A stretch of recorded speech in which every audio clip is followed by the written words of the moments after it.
Virgin Most Powerful Radio, sharing the gospel with clarity and charity.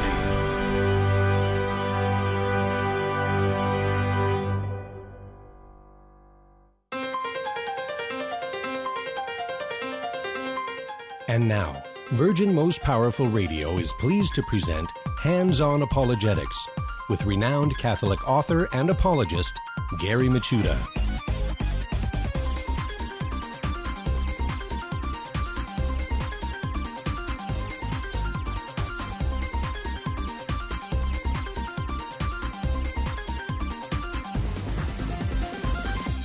Welcome, everybody. Hands-On Apologetics. You have entered into Virgin Most Powerful's Apologetics Dojo, and it's great to be with you today to share how to explain, defend the faith with clarity, charity, and confidence. And got a really, really interesting show for you today. Very excited. We're going to talk about an anniversary that happened a few days ago on April 19th, 1993. Many of you will remember that is the date of the Waco siege, where the Waco compound in Waco, Texas, was stormed by American federal and state law enforcement to basically kick open the doors of a religious sect known as the Branch Davidians. The Branch Davidians, you remember with David Koresh, the Branch Davidians. Well, we're going to recount a little bit about that remarkable incident in American history, talk a little bit about the Branch Davidians, and especially, their connection with the Seventh-day Adventist Church. And to help us talk about, this remarkable event, the background, David Koresh et al., we are going to have our good friends Teresa and Arthur Beem come on board and talk about this, because they actually had some personal encounters with David Koresh, and also they're going to fill us in on the background of this I guess you could say coercive group. You might call them a cult, although that's probably not the proper way to refer to them, because the word cult has many different meanings. But anyway, they're going to be coming up on the other side of the break. In the meantime, we're going to do our Finding the Fallacy segment and meet the early church fathers. Today's Finding the Fallacy is the accident fallacy, and no, that we're not talking about car accidents. We're talking about accidents of reasoning, and that's a very, very common accident indeed. We're also going to meet an early church father for today. Today's early church father is Theophilus of Antioch.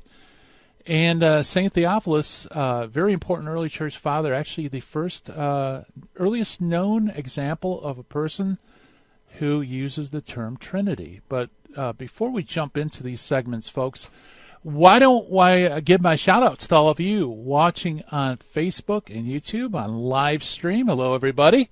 Look over to the social media of the dojo.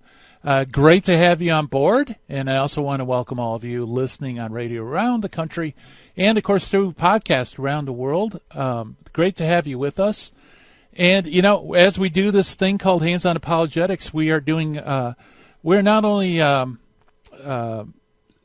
we're doing apologetics in place, I guess you could say. We're here in the Midwest Command Center, but yet we're evangelizing. And I encourage all of you, the listeners, to share the good news. We might not be able to meet in groups, but we do have access to social media. So please tell people about the program. Share, like, do all those social media type stuff. We really appreciate it. Plus, you help people because you're sharing the good news about Christ, and so everybody benefits. So let's see. If you have any questions for Teresa and Arthur, you can give us a call at 888-526-2151. That's 888-526-2151. Or you can always send your emails, folks, to questions@handsonapologetics.com. That is the official dojo mailbox.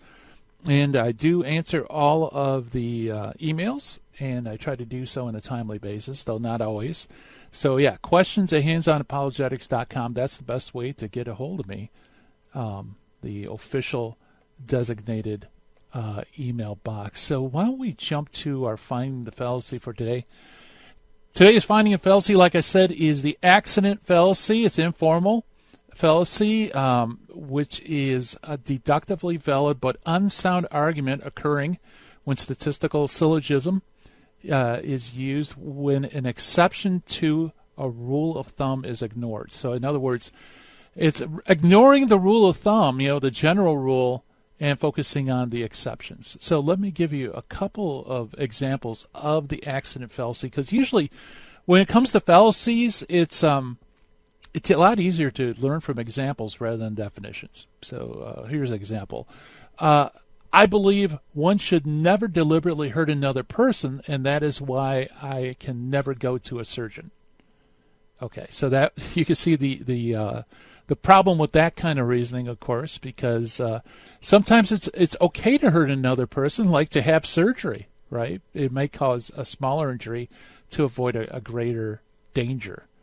So that would be, I think, as a good example of the accident fallacy. And of course, there is the converse accident, where basically you switch things around and you look at the exceptions to the rule and ignore the rule itself. So that's our Finding the Fallacy for today. Excuse me, folks. Let's move on to the Meet the Early Church Father segment. As you know, on this broadcast, every episode, we look at one of the early church fathers, get to know a little bit about them, and actually, if we have time, sometimes read a few things from their works. Early church fathers are so important because they witness to the faith of the earliest church.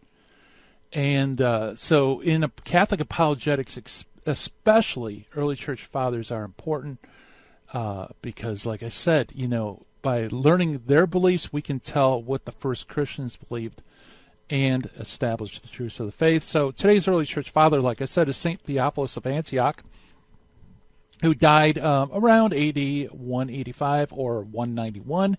And according to Jurgen's Faith of Early Fathers, which we use on this segment, St. Theophilus was the 7th bishop of Antioch, the 6th successor of St. Peter. If you remember in Scripture, Peter travels to Antioch, and actually we learn from historical sources that he became bishop of Antioch. Then eventually he travels to Rome, becomes bishop of Rome. So the bishops of Antioch trace themselves from St. Peter. And, of course, one very important bishop of Antioch is our good friend St. Ignatius of Antioch, a very early apostolic father. And so Theophilus of Antioch is the 7th bishop from this succession. Little is known of him beyond a few details, which we can gather from his letter to Autolycus. By the way, Autolycus is the only work that we have that survives from Theophilus of Antioch. He was born near the Euphrates and was a convert from paganism to Christianity as an adult after having made a careful study of the Scriptures, and he died, like I said, somewhere between the years 185 191 AD.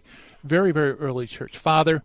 In regards to his one rating that we do have, Theophilus' writing, is an apologetic work that consists of 3 books, 2 Autolycus. We don't know who Autolycus is. The 3rd book contains a chronology of the world, which ends with the death of Marcus Aurelius on March 17th, 180 AD. So it's assumed basically that this work was probably written soon after that date. Let's see. We have a little bit of time. I probably could read a little bit from him. There's a few snippets. One, he says, are you unwilling to be anointed with the oil of God? It is on this account that we are called Christians, because we are anointed with the oil of God. Now, here's a very early witness to the practice of charismation, as in confirmation. It's interesting that Theophilus of Antioch, links this charismation with our name Christian, and ultimately, of course, Christians come from the word Christ, which is a Greek understanding of Mashiach, or the anointed one. So you see that connection there. But nevertheless, you do have this reference to the sacramental use of oil.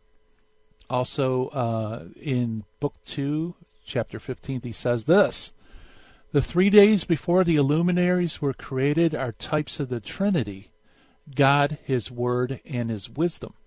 Now, again, like I said, I think at the beginning of the show, this is the earliest known example of the word Trinity being applied to the triune God. So he has the honor of being the earliest extent known use of that word.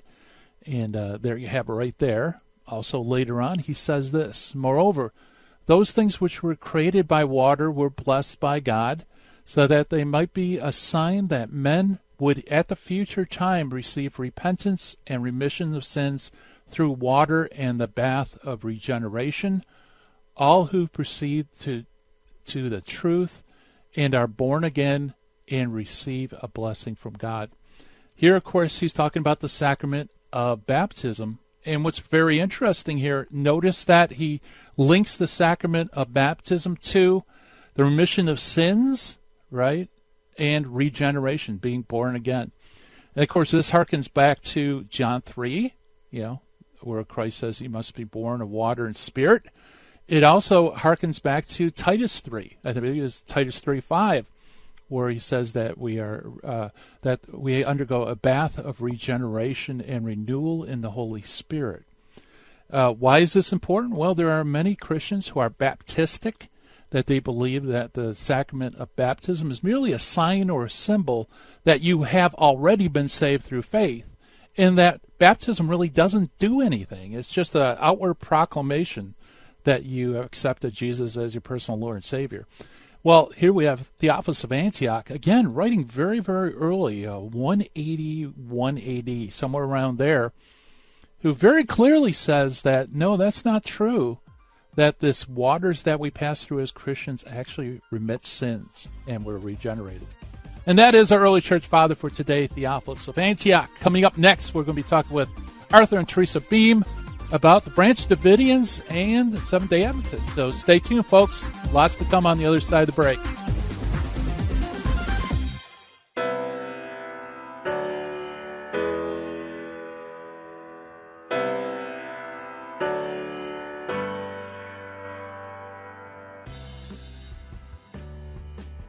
This is Terry Barber. I want to thank you for supporting Virgin Most Powerful Radio. And here's an easy way to support us by going to smile.amazon.com and type in Catholic Resource Center or Virgin Most Powerful Radio.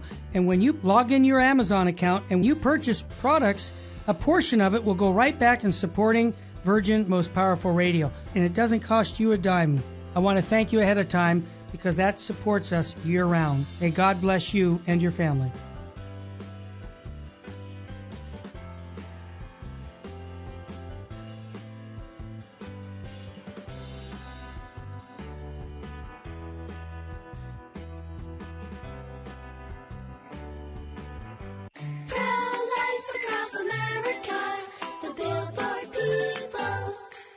Did you know my mom's gonna have a baby?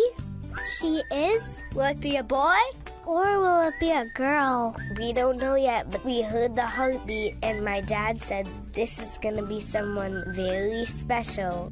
You mean like being a president? Or maybe a doctor? Well, probably maybe like a singer or dancer, I think. Hello, my name is Marianne Koharski. I'm the director of Pro-Life Across America. We know that every baby is a miracle and has the potential to do great things. If you know someone who is pregnant or in need of alternatives or assistance, or would like to support the work of Pro-Life Across America, please call 1-800-366-7773 or visit our website at prolifeacrossamerica.org. Pro-Life Across America is non-political and totally educational. Pro-Life Across America, the Billboard people. This is Terry Barber. I want to thank you for your support here at Virgin Most Powerful Radio. Here's an easy way to do it. If you're going to sell or buy a house, call Real Estate for Life, 877-543-3871, because they're going to get you a Christ-centered agent to purchase your home or to sell your home. And at the close of escrow, a portion of his commission goes right back to Virgin Most Powerful Radio. Call 877-543-3871. Thank you so much for your support. Now, back to Hands-on Apologetics with Gary Machuda. If you'd like to join the conversation, call 888-526-2151. Here's Gary. And welcome back, everybody, to Hands On Apologetics. Well, a few days ago, we celebrated an anniversary of the Waco siege, in which American federal and Texas state law enforcement raided the compound of the Branch Davidians and its leader, David Koresh. And this really brought to the forefront in American consciousness of, this cult leader, and to help us look a little bit about that and also the background of it, we have our very good friends, Teresa and Arthur Beem, on board. As you know, they've been on a few times. They wrote a couple of books, It's Okay Not to Be a Seventh-day Adventist and The Kingdom of God, How God Led Us from Protestantism to the Catholic Truth.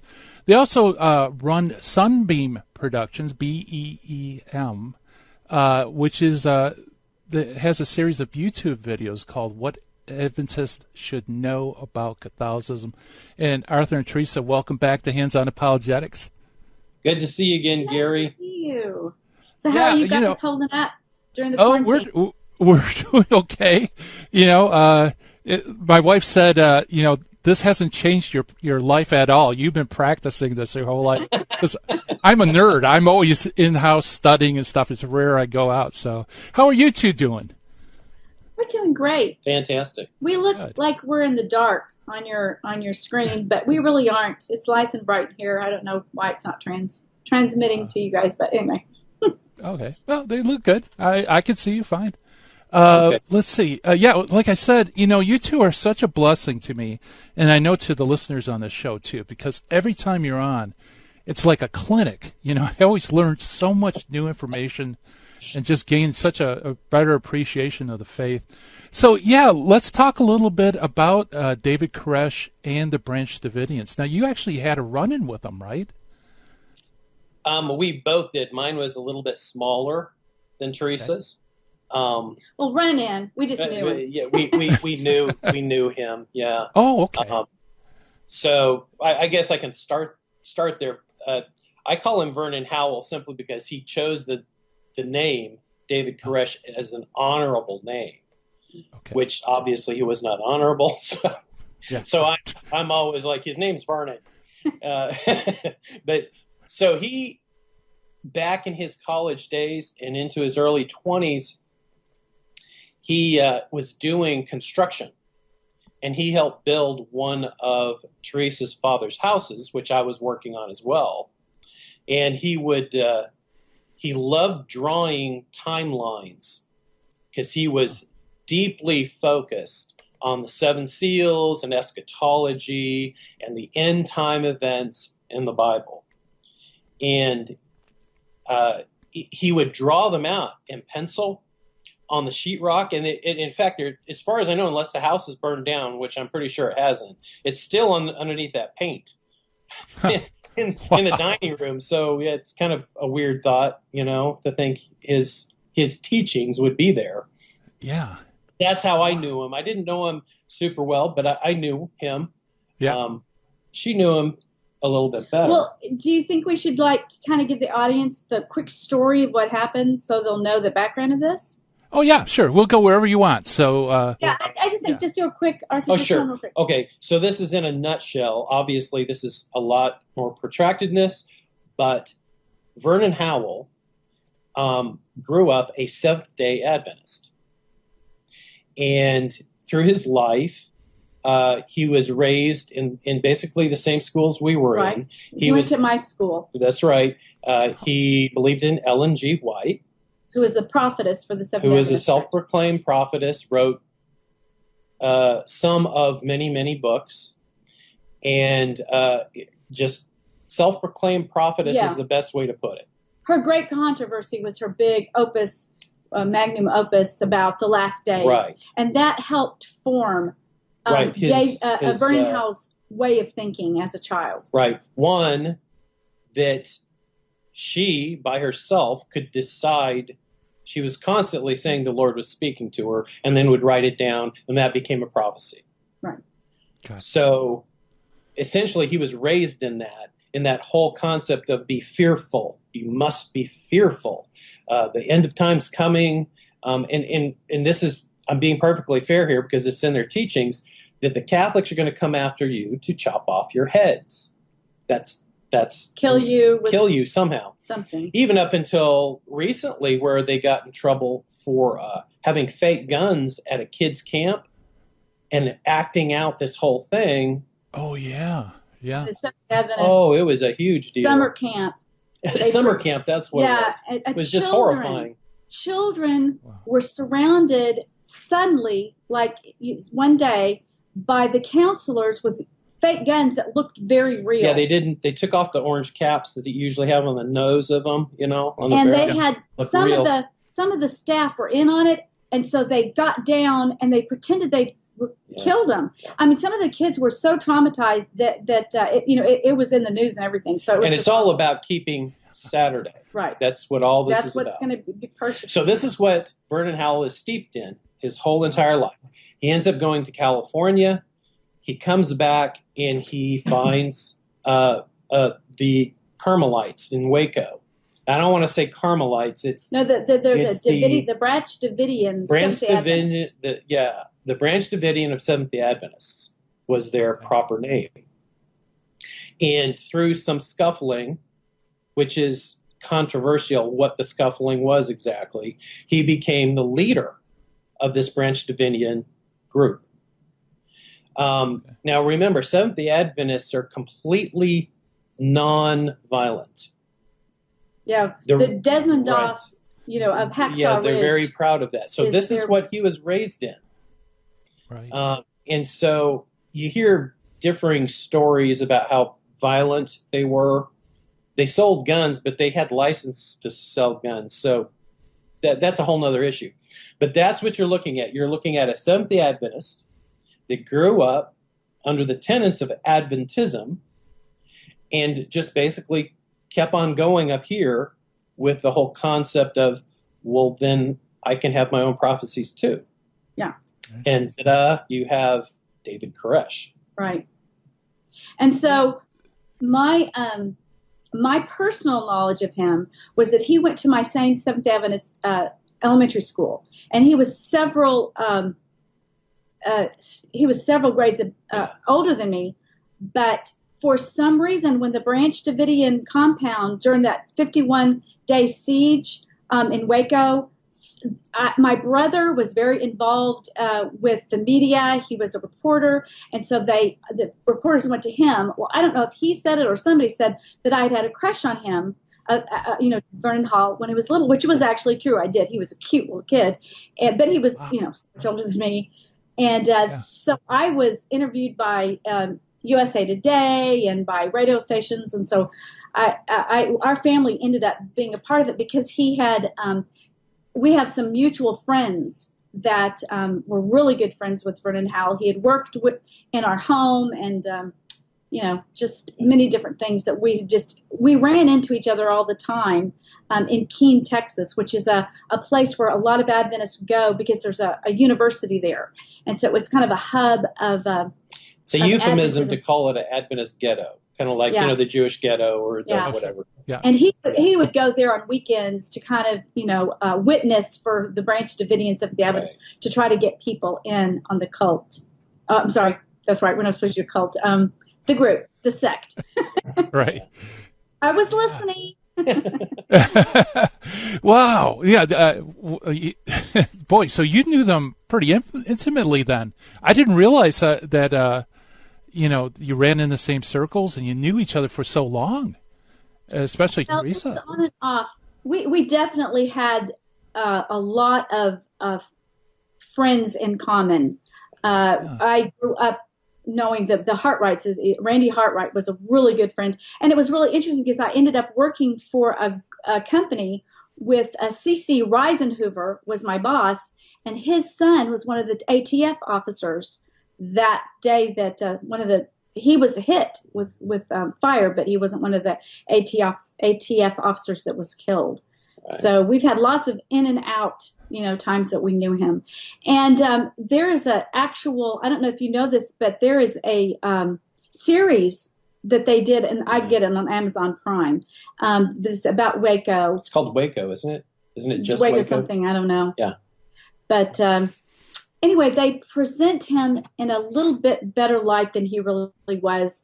He was not quite as warm and charming and godly as they portray him. He was kind of creepy. Yeah, I get the impression that the series, it's actually a good series in general. Yeah.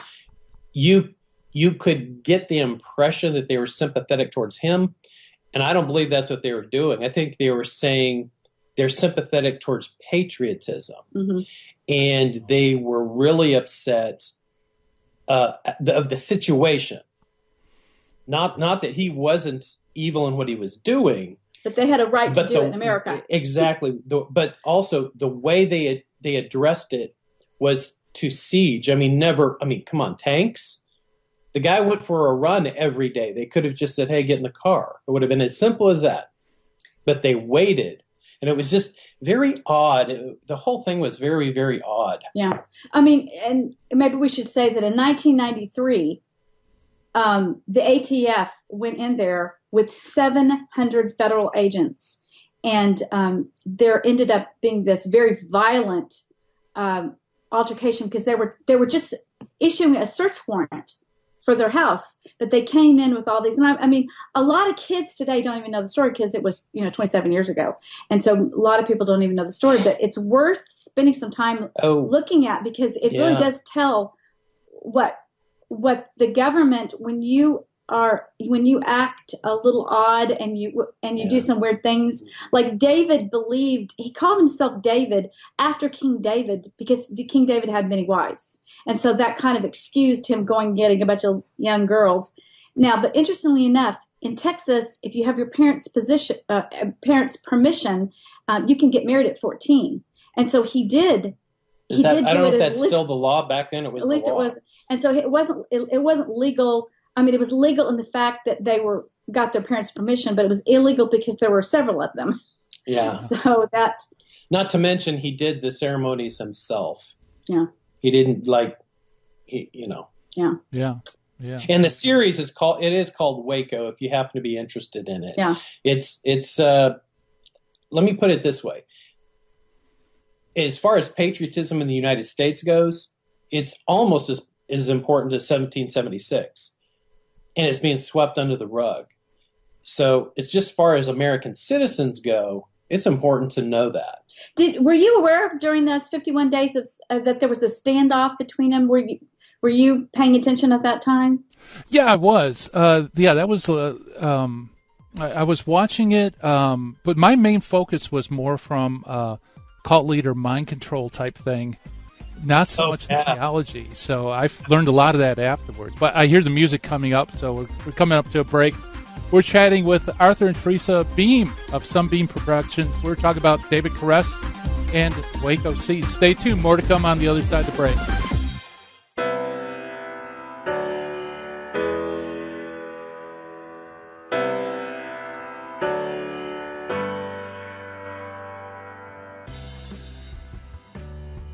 Finding the right doctor for your obstetric and gynecological needs can be difficult.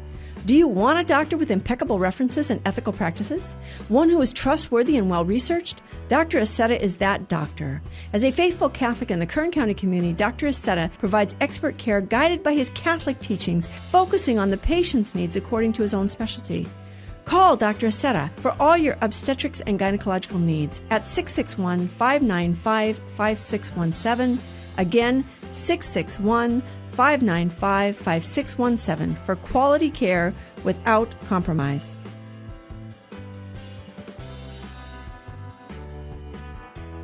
Hi, this is Jesse Romero from the Terry and Jesse Show, also from Jesus 911. Let's face it, we all need to use the internet, but we need screen accountability. Why? Pornography is a huge problem, especially on the internet. And every time we tap into the internet, we get bombarded with images and temptations that degrade our humanity. So we need Covenant Eyes to block these pornographic sites and advertisements from infiltrating our lives.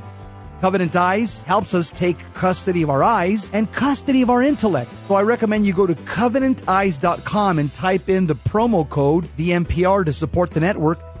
Protect yourself and your family from the imminent threats on the internet. www.covenanteyes.com, code VMPR, live porn free. Thank you for listening to Virgin Most Powerful Radio. Thank you. God bless you. Keep the faith. Buying or selling your home or your business property? This is Terry Barber. Real Estate for Life underwrites the Terry and Jesse Show. And they can connect you to one of 900 pro-life real estate agents around the world. And when they receive their referral fee, they will give 80% of it to a pro-life organization. Wow! That's 80%! realestateforlife.org, 877-LIFE-US1. Now, back to Hands-On Apologetics with Gary Machuda. If you'd like to join the conversation, call 888-526-2151. Here's Gary.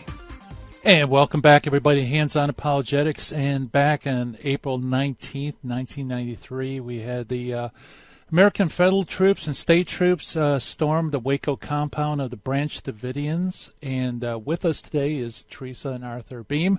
They're good friends of the show, and actually, I'm learning so much. I didn't know that you had such an intimate connection with David Koresh. And also, let me ask you really quick. During the siege, where did it fall within your journey of faith? Were you thoroughly Seventh-day Adventist at the time? Okay. As a matter of fact, during this time, we were less than an hour north in Keene, Texas. And so we were right there, and the local radio shows had him on anytime he wanted to speak. Yep. They allowed him to speak for hours and hours during the day. We had the local radio station on and could hear everything. And, he was constantly calling out people, that we knew. I want to talk to Randy. Yeah, I want to talk to weird. Sandy and all the people. Wow. So it was surreal.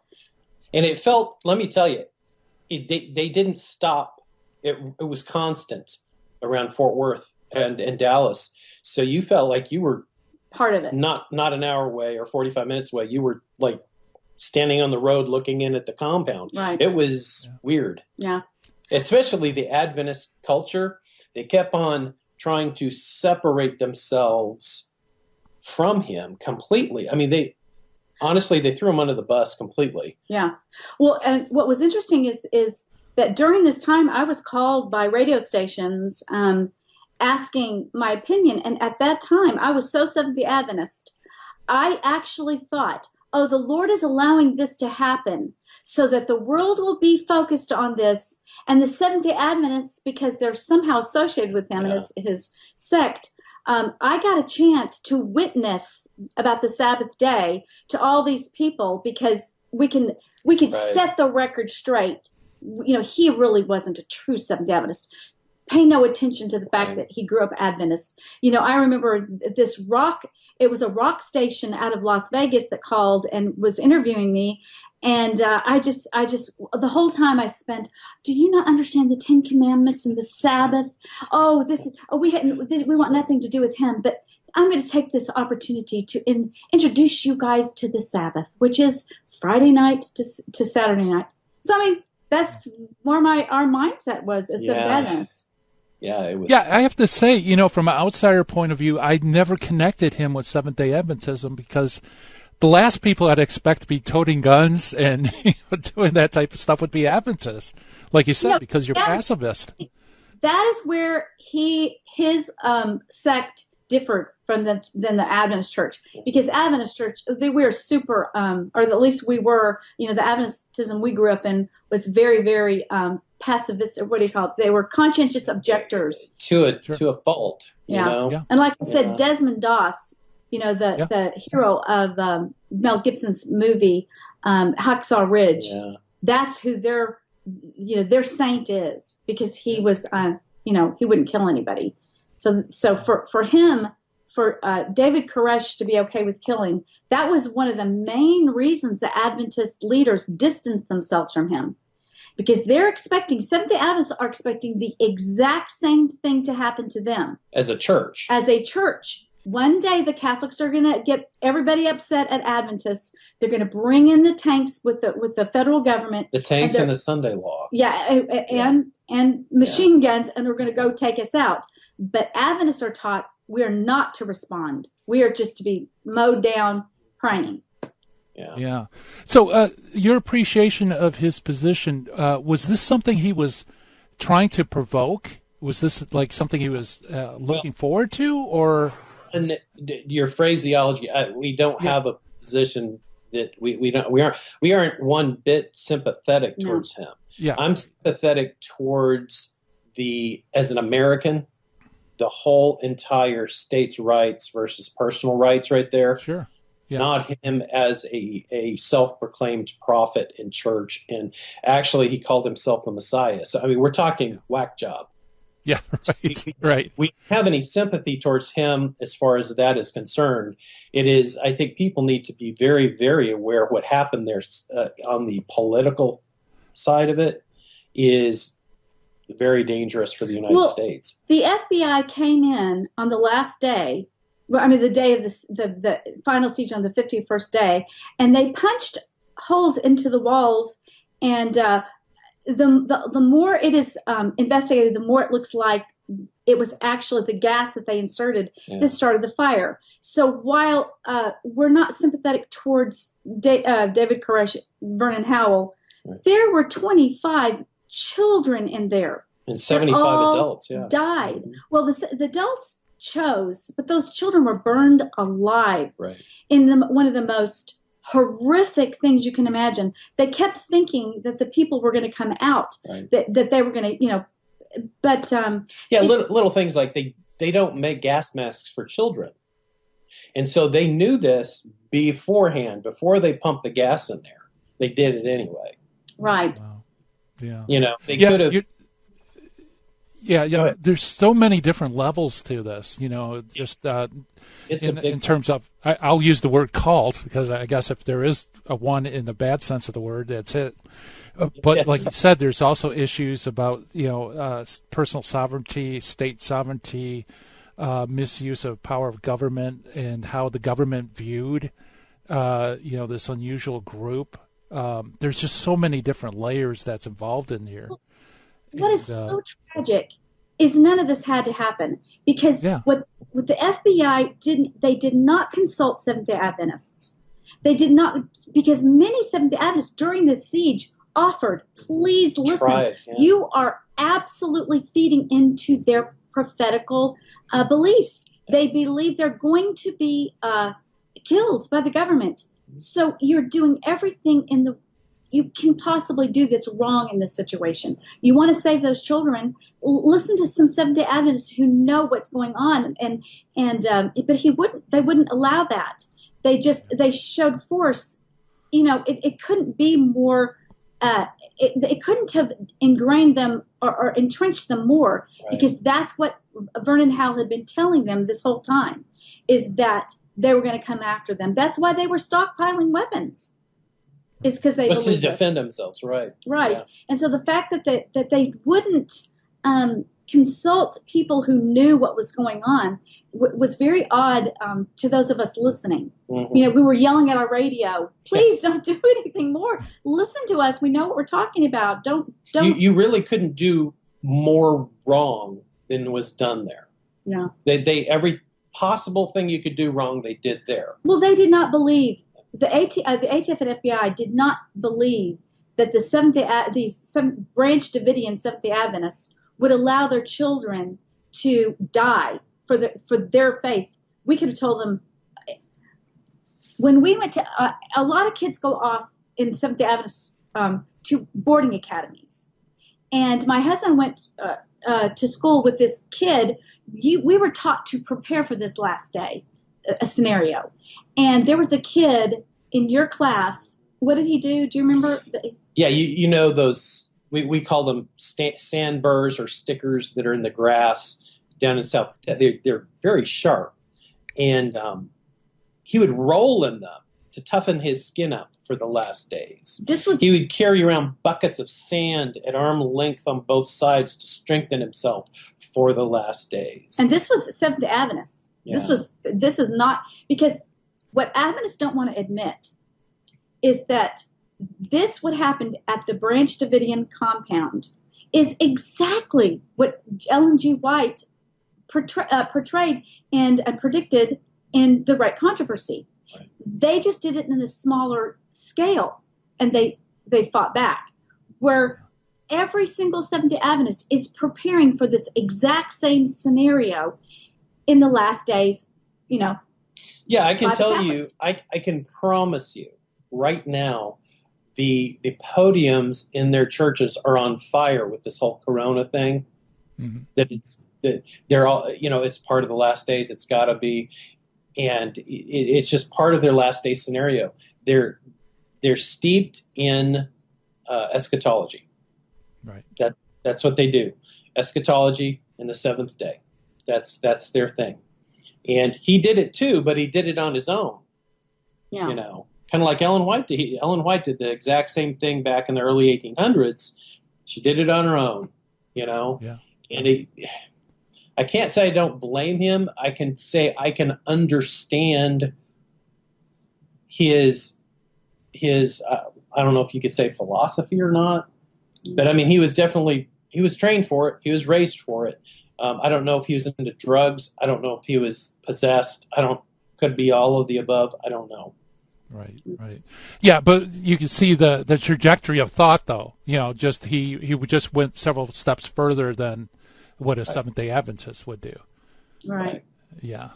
So, yeah, but now that you lay out the worldview, it makes perfect sense. But unfortunately, I don't think people realize how powerful a particular worldview can be.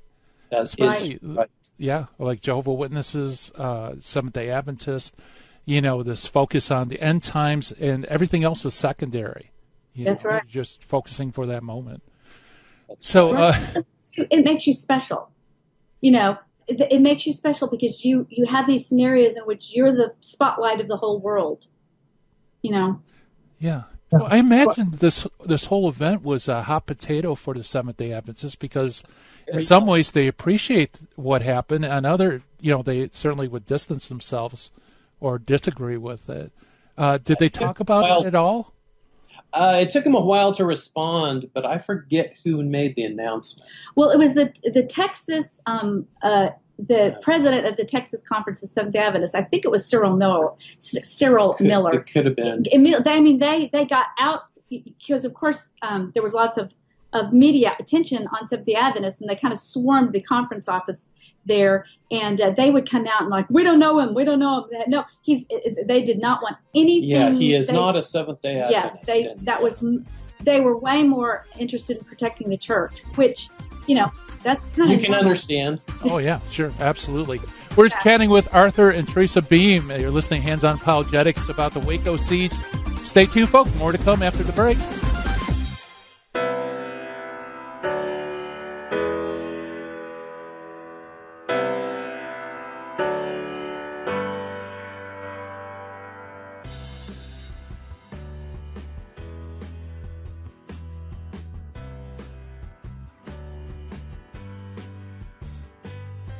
In Luke 7, Jesus said, I tell you, her many sins have been forgiven her, because she has been shown great love. According to St. John of the Cross, Christians should always remember that the value of their good works is not based on number and excellence. Their value is based on the love for God that prompts them to do the works. May we always be motivated by true love for God, and not worry so much about what we do, but why we do it.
Buying or selling your home or your business property? This is Terry Barber. Real Estate for Life underwrites the Terry and Jesse Show.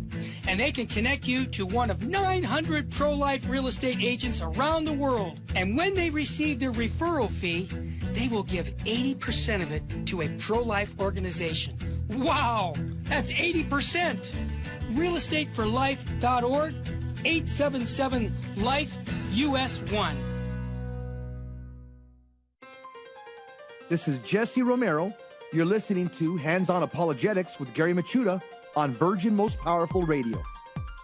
And welcome back, everybody. We are chatting about the Waco siege on April 19th, 1993, with our good friends Arthur and Teresa Beem of Some Beem Productions, and who actually has very intimate knowledge of both David Koresh and this whole incident. And just to kind of fill out the theological view, of course, he differed from Seventh-day Adventists in terms of strict pacifism, right? Were there others? And he also claimed to be the Messiah. Obviously, that would not be Adventist. Any other aspects that would be divergent from Seventh-day Adventist theology? I imagine there's probably quite a few. Yeah, multiple marriages. He would constantly try to explain to me what they believed when he'd come work on our house. And I would say, I've sat for, I don't know, I feel like it's at least an hour when you add it all together of him, doing out his diagrams. And I would always make an excuse to leave, but I just didn't pay attention. Yeah. I was just why would you? He was very focused on the seven seals. Right. That was his thing. He claimed to have cracked the seven seals. So I would say, in your question, I would say what he did was he just took Adventism as a basic shell of a belief around the Ellen White ideas, and just shifted it over for his, I don't want to say convenience. I don't know if it's convenience or just pure psychosis. I don't know. But he used that model. Right. And the model was, she decided she's going to be a prophetess. She decided what the prophecies were, and then proclaimed herself that they were from God. And everybody just accepted that. Oh, well, it matches with the Bible, doesn't it? Yeah. But see, nobody, that's what I really appreciate about Catholicism is no one man can do that. Right. You've got the magisterium, and you got the whole entire cascade of theologians that are like, I don't think you're right on this point. I think we need to think about this a little bit more. Mm-hmm. And it's very thoughtful and prayerful, and that's why it's so drawn out. Some people look at us and say, why does it take so long for Catholicism to do anything? This is why. We're seeing exactly why right here. Yeah, it's harder in Catholicism for someone to give in to their passions and then say, oh, these are from God. You know what I'm saying? That's what he did. Yeah. Yeah, I need 15, 14-year-old wives. Yeah. Not going to work. Sorry, right here. Right.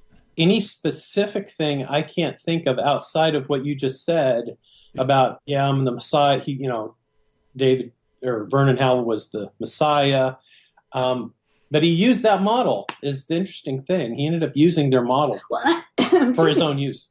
Yeah. I think that's a model that Calvin used and Luther used. They just didn't proclaim themselves prophets. You know what I mean? This is all going back. And well, when you have Ellen White saying, she herself said in her own words, what I'm saying is more than the Bible. Yeah, she said she was more than a prophet. I'm more than a prophet.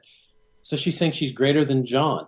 Yeah. Which we know is not possible. Yeah, she said she was revelation, and that's in her writing. So you think about a young man being grown up in this model, and then all of a sudden it dawning on him through the devil, I'm sure, saying, hey, I could do this myself. I can be a rock star. What do I have to listen to her for? Yeah, I can be a rock star. Yeah. He kind of acted like a rock star in a way. That's the same pattern from Luther. Why should we follow Martin Luther's interpretation where I can read the Bible and he seems to be wrong, so I could start my own church and break off from him? That's right. But you have two things going on. You have two people are two groups that believe they're right, that are willing, that the ATF and FBI and all those were willing to kill for themselves being right. They were saying, we're so right, we're willing to let all these people die. And then you have the people in the compound who absolutely believe we're willing to die. We're willing to kill and we're willing to die for what we believe in. And both of them are wrong because they don't have the truth. And I believe, in my opinion, the Waco people did not deserve death. They deserved the truth. Right. That's what they deserved. That's and right. We should have been out there as Catholics getting the truth to them. And that's how I want to bring it all around to the Catholics. We've got to love these people. These people deserve the truth, and it's a very difficult thing to get through to them because of their martyrdom complex. Right. But we have to trust the fact that the Holy Spirit will use us to help them, because it's anybody that's willing. I mean, you've seen who is the famous sniper? The movie that they did about American Sniper. Yeah. Where it shows him sitting there and he's looking through at a woman and a child walking toward them, and they have this big shell, and she hands it to the child.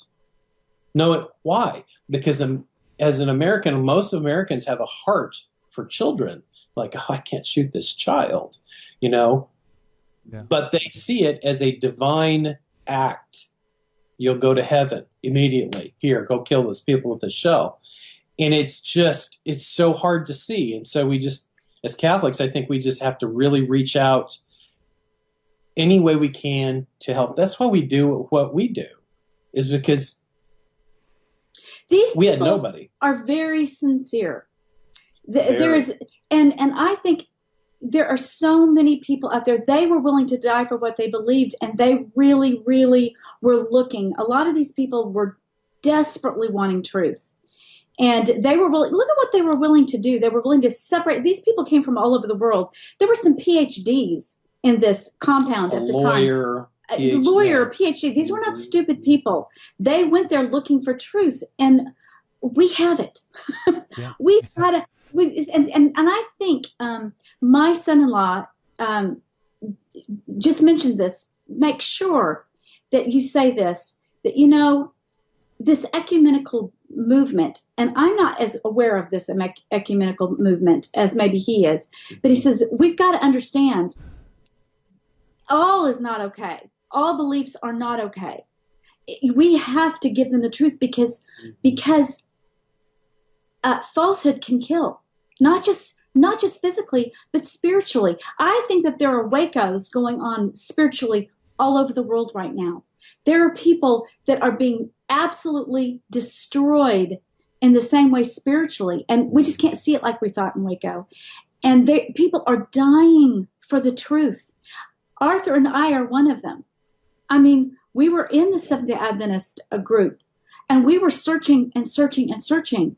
And you will never be satisfied, as Saint Augustine said. And interestingly enough, is to come out of this kind of a mindset is it's physically and mentally traumatic. Yes. Because you don't feel like you're switching gears or changing houses, or you feel like you're going to die. Yeah, that's right. You literally feel like you're dead.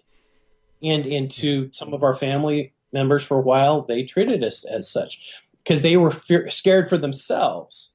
Right. And so you look at this whole entire group in Waco, this is exactly, they were so convinced of this that they were willing to just watch their children be slaughtered over it. It's just unbelievable. Yeah. But we understand that. That's what we were trained to do, is die for, be a martyr for the Sabbath. So yeah, that's right. Anyway, everybody wants to have the white hat. Everybody wants to wear the white hat, and that's where we go wrong.